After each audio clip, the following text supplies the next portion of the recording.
हंगामा पार्लियामेंट में भी हुआ। दोनों सदनों की कार्रवाई नहीं चल सकी और इसके बाद स्पीकर ने सभी दलों के नेताओं के साथ मीटिंग की। मीटिंग में सोमवार से सदन ठीक से चलाने पर सहमति बन गई। तय हुआ कि सोमवार को लोकसभा में पहलगाम अटैक और ऑपरेशन सिंदूर पर चर्चा होगी। रक्षा मंत्री राजनाथ सिंह चर्चा की शुरुआत करेंगे। 16 घंटे की बहस के दौरान सभी पार्टियों के नेताओं को बोलने का अवसर मिलेगा। लेकिन अब कांग्रेस वोटर लिस्ट के रिवीजन के मुद्दे पर बहस के लिए अड़ गई है। आज फिर विपक्ष के नेताओं ने वोटर लिस्ट के रिवीजन के खिलाफ प्रोटेस्ट किया। प्रदर्शन के दौरान मल्लिकार्जुन खड़गे ने SIR लिखा हुआ एक पैम्फलेट फाड़कर डस्टबिन में फेंका। खड़गे ने कहा, बिहार में हार के डर से सरकार वोटर लिस्ट को मैनिपुलेट कर रही है।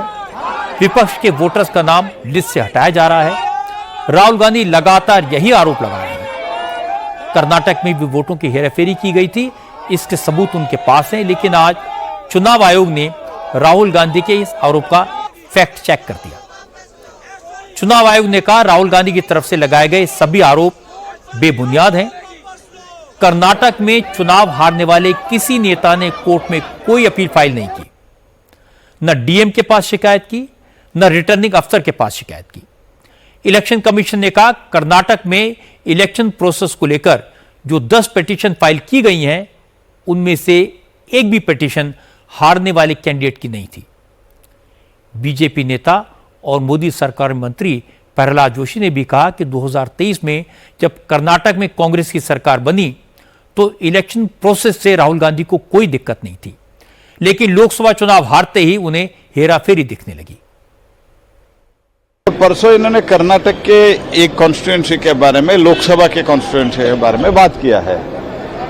मेरा प्रश्न है, 23 में ठीक था क्या? 23 में आप में जीत गए ना। 23 में क्या हुआ था? तो 23 में जो ठीक था, जब बीजेपी सरकार था, इलेक्शन जब चल रहा था। 24 में आपके सरकार था सिद्धरामैया को। अगर गलत है तो सिद्धरामैया को पूछो ना। ये क्या चल रहा है देश में?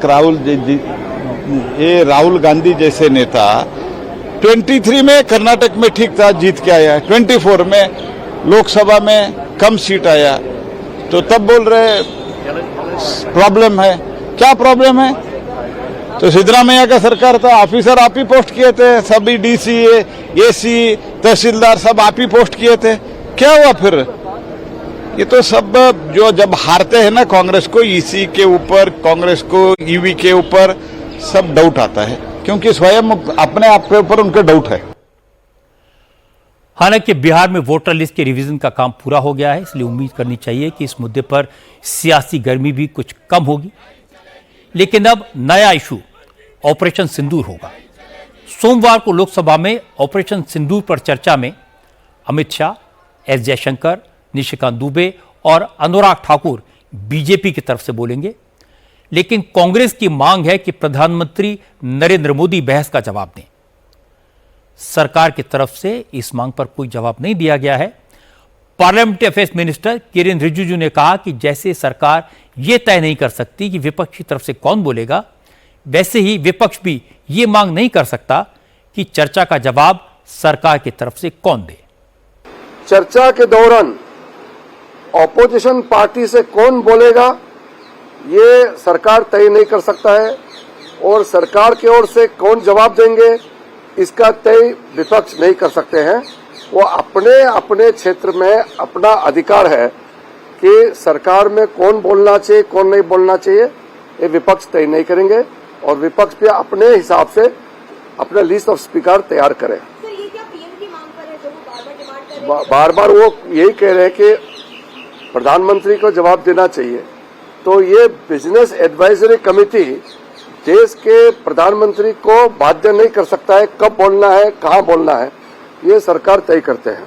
एक साथ सारे मुद्दे पे चर्चा तो हो नहीं सकता है, तो मल्टीपल डिमांड एक साथ में रखेंगे तो उससे कोई मतलब नहीं होता है।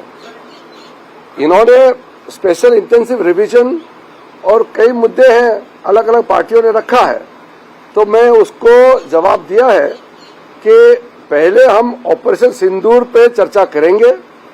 ये ऑपोजिशन पार्टी का ही मांग था, सरकार ने एग्री पहले दिन से किया है, तो ऑपरेशन सिंदूर पे चर्चा पूरा करने के बाद अगले विषय क्या लेंगे उसका हम बाद में तय करेंगे।